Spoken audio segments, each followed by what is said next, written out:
Hello guys, আপনারা দেখেন তেল দেওয়া হইতেছে। এটা দিয়া তেল দিয়া ডিম ভাঙলাম। এই যে ডিম দেখতে পাচ্ছেন বাড়িতে, এই যে বিস্কিট দেখতে পাচ্ছেন, ডিম দিয়া বিস্কুট দিয়া বিস্কুট পিঠা বানাবো। ডিম বিস্কুট পিঠা, হ্যাঁ, ডিম বিস্কুট পিঠা বানানো হইতেছে। প্রবাসে রাত বাজতেছে 1:10। এখন আমাদের ঘুম ভেঙে গিয়েছে, তাই আমাদের যে বাড়িটি দেখতে পাচ্ছেন এখন পাক বাবুর্চি ডিম পিঠা বানাইবে, ডিম বিস্কুট পিঠা বানাইবে। আপনারা সবাই আসেন, প্রবাসের দাওয়াত রইল। সবাই ভালো থাকবেন।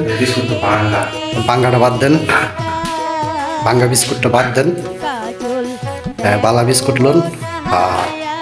এই বিস্কুটটা ডিমের মধ্যে চোবানি দিয়ে আমরা তেলের মধ্যে ভাজবো। ভাজলে তার নামই হবে ডিম বিস্কুট পিঠা। দেখতে পাচ্ছেন এখন এটা দিয়া তেলের মধ্যে ভাজা হইতেছে। এই দেখেন তেলে দেওয়া হয়ে গেছে, দেখেন কত সুন্দর করে বলতেছে, দেখছেন? ও সেই তো, এই যে দেখেন দেওয়া হয়েছে আরেকটা আবার।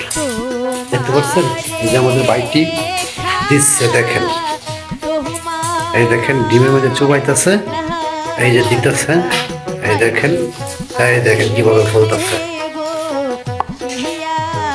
ডিম পিঠা খাবো, ডিম বিস্কুট পিঠা খাবো। আপনাদের সকলের দাওয়াত রইল প্রবাসে। আসসালামু আলাইকুম। যদি ভালো লাগে দেখা ভিডিওটা 15 জনের কাছে শেয়ার করে দেবেন। আমরা প্রবাসে।